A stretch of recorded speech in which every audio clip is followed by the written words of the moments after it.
Mitzvah, and her speech is informative, and it says, "Step into the world of wolves and witches, where magic occurs along with good and evil. Join us on a journey of literary epicness."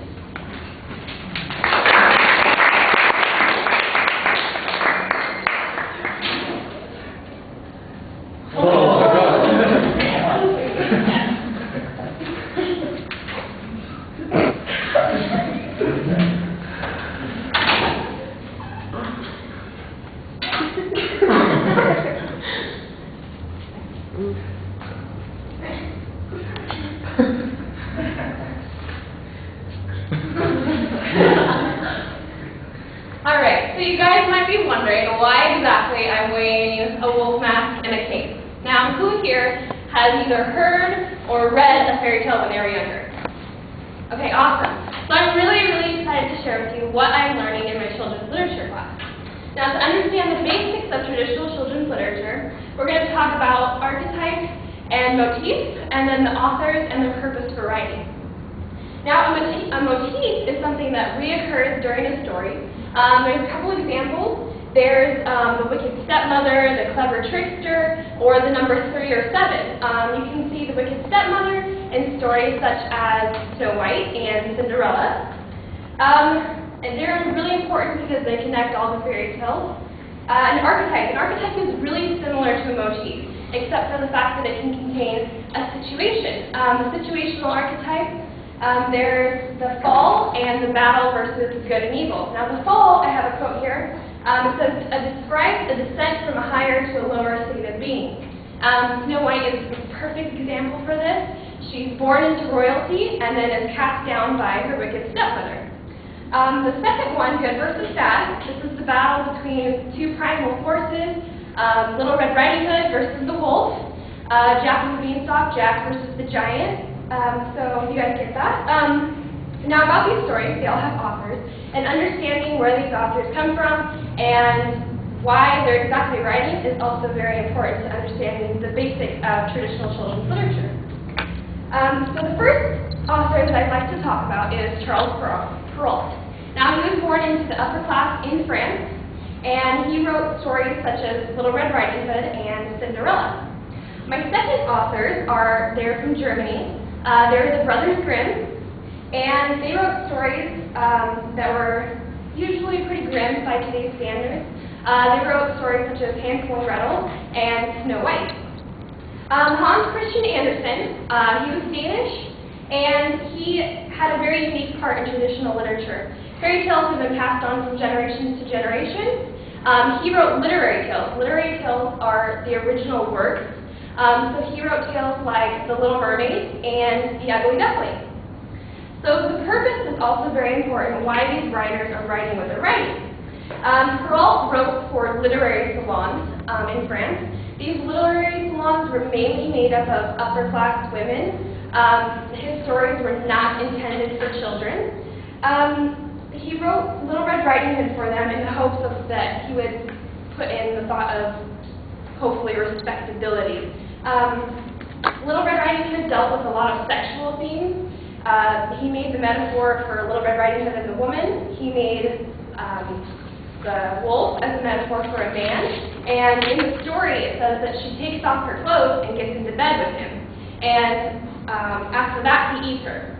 So the moral that Perrault is trying to put into the audience is that if you're foolish enough and you give in too easily, don't be surprised when you get eaten up or when fate consumes you. So the second, Grimm.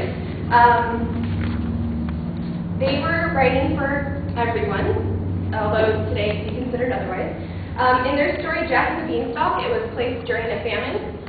Their audience can relate very well to that. During that particular time, there was a lot of famines going on. So his mother and himself lived during this famine, and they traded their last cow for these magic beans. And these magic beans created this huge beanstalk that led up to a giant palace. Now in this giant palace, Jack took 3 different things, and each thing that he took represented another ladder in society. So as he was literally climbing up the beanstalk, he was also climbing the social ladder in society. His audience could relate very well to this. Most of them were poor. Most of them felt that they deserved to have financial security like that. They really believed in these stories for the hope of them. So the Grimm brothers really wrote for hope. Okay, so Anderson. Anderson was a very funny guy. He was very awkward. He had a lot of trouble interacting with adults. He related very well to children. He wrote stories that dealt with acceptance, trying to fit in, and the pain of difficulty, like when you can't fit in. And The Ugly Duckling was a perfect example for this story, or of this story. And he put the Ugly Duckling as someone that didn't fit in. He was shunned by his entire family, and throughout the whole story, he was trying to find acceptance. So fairy tales have been around for centuries, and many of them are connected by motifs and archetypes. The author is a very important role for the warning of his audience. The Grimm brothers wrote of hope, and Anderson wrote of acceptance. And so all these things together are really the basic elements of traditional children's literature. Thank you.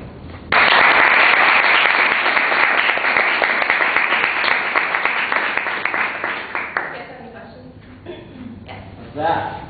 This is my wolf. No. Oh, The house. this is Little Red Riding Hood's house, and I got kind of involved. I wasn't gonna show it the back of it because it was hard to see, but yeah, I got a little carried away. So you guys can see it. She's in there, and now I created like a bathroom, and they even sewed the pillow. Hold still just a second. So this is supposed to be Little Red Riding Hood's house. I made this. I bought like the pieces for it.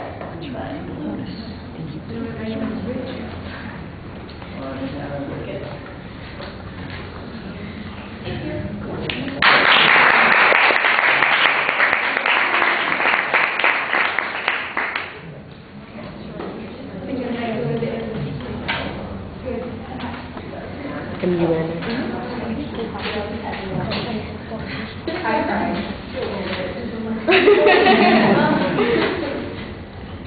And sunglasses off.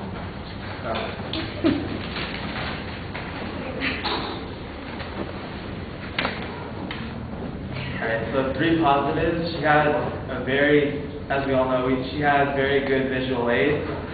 And she was well organized. You could tell that she knew what she was talking about, and she had a very good understanding. And she was very enthusiastic. And well, I think the only negatives that I saw was that she said a lot. And there were some parts where she needed to slow down a little bit. And well, I mean, overall, it was just really good speech.